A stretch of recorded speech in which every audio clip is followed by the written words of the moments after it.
Hi friends, అంతా బాగున్నారా? Okay friends, బాగుంటారు ఫ్రెండ్స్. నేనండి మీ పల్లెటూరు శివాజీ. ఫ్రెండ్స్, ఈరోజు వచ్చేసి మనం గుడిలో ఉన్నాం. గుడి అంటే ఎక్కడ, ఈ గుడి ఎక్కడ ఏందని ప్రతి ఒక్కటి చూపిస్తాం ఫ్రెండ్స్. మీరు మన వీడియో ఎక్కడ కట్ చేయకుండా చూడండి ఫ్రెండ్స్. ఫ్రెండ్స్ చూడండి, ఇక్కడ చూడండి, మన వీడియో తీస్తున్నాం. చిన్న పాప చూడు డ్యాన్స్ ఎంత క్యూట్గా వేస్తుందో, చాలా బాగా వేస్తుందంటే. పైకి ఎక్కించారు, ఇక్కడ ఒక రచ్చ ఉంది, ఇక్కడ టేజీ రచ్చ ఉంది గుడిలో, ఇక్కడ టచ్ ఎక్కించారు, బాగా క్యూట్గా వేస్తుంది కదా. ఓకే ఫ్రెండ్స్, మన వీడియో రెండు చూసేవాళ్ళంటే సబ్స్క్రైబ్ చేసుకోండి, లైక్ కొట్టండి, షేర్ చేయండి. మన కోసం మంచి మంచి వీడియోలు తీసుకొస్తాయి. ఇది కాళహస్తి, ఈ గుడి వచ్చేసి కాళహస్తి. మనం ఈ కాళహస్తికి ఎందుకు వచ్చామంటే, ఇక్కడ కనిపిస్తుంది కాబట్టి అంతా పార్కింగ్ ప్లేస్, ఎక్కడ ఖాళీ లేదు. ఎక్కడ తమిళనాడు నుంచి, బెంగళూరు నుంచి, హైదరాబాద్ నుంచి చాలా దూరం నుంచి వస్తున్నారు ఫ్రెండ్స్. ఇక్కడ ఈ గుడికి, కాళహస్తి గుడికి చాలామంది వస్తారు. అంటే ఇది వచ్చేసి సంవత్సరంలో 4 రోజులు, 4 దపాలు, ఏదో 3 దపాలు 2 దపాలు వస్తుంది. అంటే త్రయోదశి, ఇది త్రయోదశి పూజకి వస్తారు ఇక్కడ కాళహస్తికి. ఒక శనివారం మాత్రం వస్తారు, శనివారం మాత్రమే వస్తుంది అది పూజ.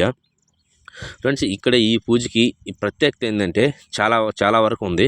ఈ కాళహస్తిలోనే ఈ పూజలు ఎక్కువ జరుగుతాయి. ఎందుకంటే ఏదో ఉద్యోగం రాకుండా చాలా వెయిటింగ్లో ఉండేవాళ్ళు, పెళ్లి కాకుండా చాలా వెయిటింగ్లో ఉండేవాళ్ళు, పిల్లోళ్ళకి ఏదైనా దోషం ఉంటుంది అలా రుద్రాభిషేకాలు అలాంటి చాలా వరకు ఇక్కడ జరుగుతూ ఉంటాయి. ఇక్కడ తెల్లవారితే 5 గంటల నుంచి 4 గంటల నుంచి టోకన్లు ఇస్తుంటారు. అంటే ఒక పూజకు వచ్చేసి 500 లెక్కన, 750 లెక్కన, 2000 లెక్కన అలా పూజలు జరుగుతూ ఉంటాయి. ఈ పూజలన్నీ జరిగేసి అయిపోతున్న తర్వాత ఎమ్మడే అక్కడే దర్శనం చేసుకుని, కొంతమంది స్నానాలు చేసుకొని దర్శనం చేసుకుంటారు, కొంతమంది మామూలుగా దర్శనం చేసుకుంటారు. దర్శనం చేసుకుని అయిపోతానే మళ్ళీ యథాప్రకారం మనం ఎక్కడే భోజనాలు కూడా జరుగుతుంటాయి. ఇదిగో కనిపిస్తుంది కదా, అంతా భోజనంకి మనం అయిపోయింది, మన పూజ అయిపోయింది. పూజ అయిపోతున్న ఎమ్మడే మనం భోజనం క్యూలోకి వెళ్ళిపోయాము. అంటే దర్శనం చేసుకున్న తర్వాత ఈ క్యూలోకి వెళ్ళాము. ఇక్కడ అంటే ప్రతి ఒక్క రోజు ఇక్కడ సన్నిధానంలో భోజనం జరుగుతుంటుంది, అన్నదానం జరుగుతుంటుంది. కానీ మనం శనివారం రోజుకి ఎక్కువ జనాభా వస్తారు. ఎందుకంటే ఈ యొక్క త్రయోదశి రోజు మాత్రం ఎక్కువగా వస్తారు, ఎక్కువ పూజలు జరుగుతుంటాయి. మామూలుగా మీడియంగా జరుగుతుంటాయి అంట. ఒక త్రయోదశి మాత్రం జనాభా ఎక్కువ, అంటే మామూలుగా రాలేదు, చాలా మంది వచ్చారు ఈ పూజ చూడ.